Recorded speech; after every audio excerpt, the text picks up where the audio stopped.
نحمده ونصلي على رسوله الكريم أما بعد قال رسول الله صلى الله عليه وسلم شعبان شهري ورمضان شهر الله أو كما قال عليه السلام۔ محترم سامعین، ہم میں سے ہر شخص جانتا ہے کہ شب برات شعبان المعظم کی 15ویں شب کا نام ہے۔ یہ رات بہت بزرگی اور برکت والی رات ہے، مگر اس سے پہلے کہ میں آپ حضرات کے سامنے اس رات کے فضائل اور برکات کا ذکر کروں، یہ بتا دینا چاہتا ہوں کہ یہ رات جس ماہ میں آتی ہے یعنی شعبان المعظم، خود اس مہینے کی بہت فضیلت ہیں۔ حضور صلی اللہ علیہ وسلم فرماتے ہیں شعبان شہری و رمضان شہر اللہ، یعنی شعبان میرا مہینہ ہے اور رمضان اللہ تبارک و تعالی کا مہینہ ہے۔ ام المؤمنین حضرت ام سلمہ رضی اللہ تعالی عنہا فرماتی ہیں میں نے رسول اللہ صلی اللہ علیہ وسلم کو سوائے شعبان اور رمضان کے کبھی 2 مہینے لگاتار روزے رکھتے نہیں دیکھا۔ اور حضرت عائشہ رضی اللہ تعالی عنہا روایت کرتی ہیں کہ رسول اللہ صلی اللہ علیہ وسلم رمضان المبارک کے بعد سب سے زیادہ شعبان کے مہینے میں ہی روزے رکھتے تھے، کبھی تو پورے شعبان کا روزہ رکھتے اور کبھی شعبان کے کچھ دنوں میں روزہ رکھتے۔ ایک اور حدیث سے معلوم ہوتا ہے کہ حضور صلی اللہ علیہ وسلم کو یہ بات بہت پسند تھی کہ شعبان کے روزوں کو رمضان کے روزوں کے ساتھ ملا دیں، یعنی رمضان المبارک کی طرح شعبان میں بھی لگاتار پورے مہینے کے روزے رکھیں۔ رسول اللہ صلی اللہ علیہ وسلم شعبان میں ہی رمضان کی تیاری شروع کر دیتے تھے۔ شعبان کی تاریخوں کو یاد رکھنے کا اس قدر اہتمام کرتے کہ کسی اور مہینے میں اتنا اہتمام نہیں کرتے تھے۔ حضور صلی اللہ علیہ وسلم کا یہ بھی ارشاد ہے کہ شعبان کے چاند کو اچھی طرح دیکھو تاکہ رمضان کے روزوں میں کوئی فطور نہ پڑے۔ حضور صلی اللہ علیہ وسلم ان الفاظ کے ساتھ شعبان المعظم میں دعا مانگا کرتے تھے اللہم بارک لنا فی رجب و شعبان وبلغنا رمضان۔ اے اللہ ہمارے لیے رجب اور شعبان میں برکت دے اور ہم کو رمضان تک پہنچا دے، یعنی ہماری عمروں میں اتنی برکت دے کہ ہم رجب اور شعبان کے مہینے گزار کر رمضان المبارک کی برکتوں اور فیوز سے بھی مالا مال ہو سکیں۔ محترم بزرگوں اور دوستو، یہ تھے شعبان المعظم میں حضرت صلی اللہ علیہ وسلم کے معمولات، مگر اس کے ساتھ آپ حضرات کو یہ بھی معلوم ہونا چاہیے کہ ہم لوگوں کو بھی شعبان کے مہینے میں عبادات کے اہتمام کا حکم ہے، رمضان المبارک کی تیاری کا حکم ہے، لیکن ہم کو لگاتار 2 ماہ روزے رکھنے کی اجازت نہیں ہے، یعنی ہم کو شعبان کے پورے مہینے روزے رکھنے کی اجازت نہیں ہے، اس لیے کہ اس سے رمضان المبارک کے روزے رکھنے میں کمزوری کی وجہ سے اثر پڑ سکتا ہے، جبکہ رمضان المبارک کے روزے فرض ہیں اور شعبان کے روزے نفلی ہیں۔ البتہ ماہ شعبان میں بکثرت روزے رکھنے کی ہم کو اجازت دی گئی ہے۔ اسی ماہ شعبان کی 15ویں رات شب برات کہلاتی ہے۔ اس رات کے بڑے فضائل اور برکات ہیں۔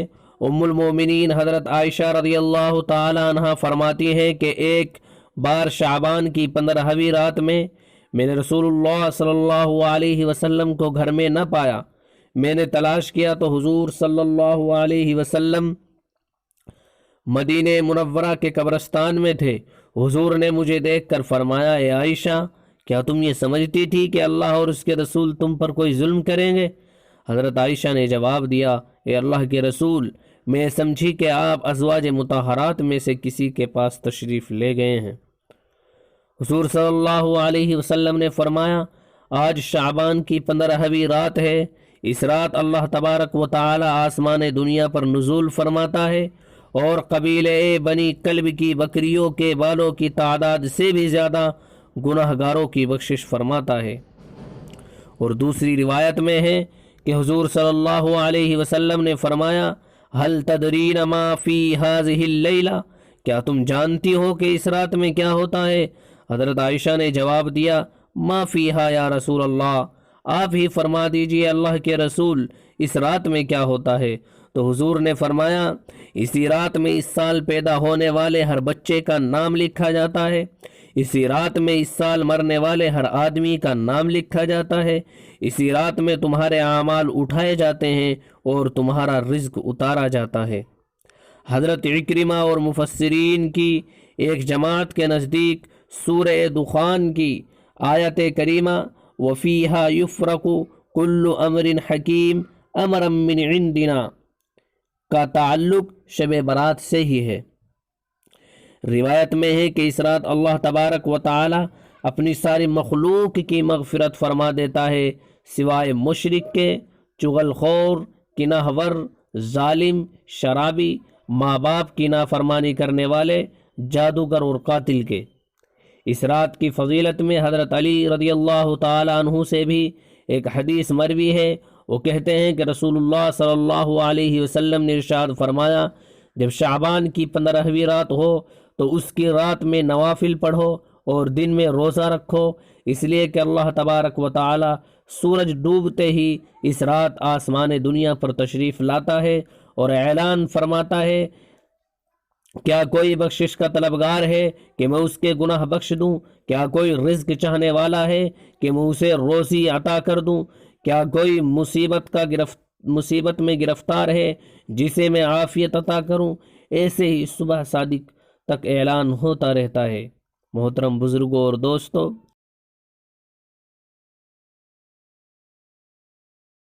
احادیث کریمہ سے ثابت ہوتا ہے کہ شب برات کے موقع پر صرف 3 کام کرنے کے ہیں۔ ایک یہ کہ اس رات قبرستان جا کر مردوں کے لیے دعائے مغفرت اور ایصال ثواب کیا جائے، اور یاد رہے کہ جماعت بنا کر قبرستان نہ جائیں اور ہر سال قبرستان نہ جائیں، بلکہ اگر زندگی میں ایک مرتبہ بھی چلے جائیں تو سنت نبوی پر عمل ہو جائے گا۔ دوسرے یہ کہ رات میں عبادت کی جائے، یعنی نوافل، ذکر و فکر اور تلاوت قرآن پاک میں رات گزاری جائے۔ یاد رہے کہ اس کا بھی کوئی خاص طریقہ نہیں ہے، جس طرح چاہے ذکر و اذکار کریں، جس طرح چاہے نوافل پڑھیں، جس طرح چاہے تلاوت کریں۔ تیسرے یہ کہ دوسرے دن کا روزہ رکھیں۔ ان 3 کاموں کے علاوہ جو بہت سی غلط رسمیں مسلمانوں میں پھیل گئی ہیں ان کو فوراً چھوڑ دینا چاہیے، جیسے آتش بازی کی رسم جس میں مسلمانوں کے لاکھوں روپے ہر سال برباد ہوتے ہیں۔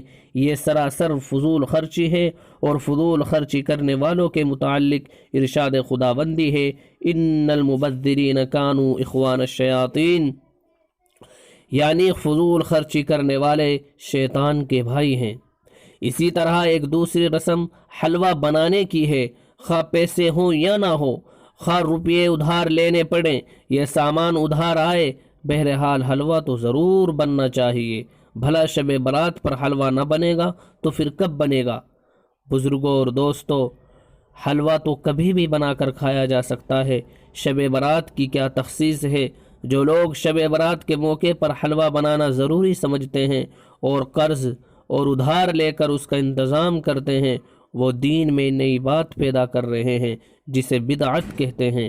شب برات کے متعلق جتنی حدیثیں ہیں، کسی میں بھی یہ نہیں بتایا گیا کہ اس موقع پر حلوہ بھی ضرور بننا چاہیے، ورنہ شب برات سونی گزر جائے گی۔ شب برات کا کیا حق ادا ہوگا؟ میرے بھائیوں، اس قسم کی خرافات و بدعات سے پرہیز کیجیے۔ احادیث کریمہ میں بدعت اور بدعتی کے لیے بڑی شدید وعیدیں آئی ہیں۔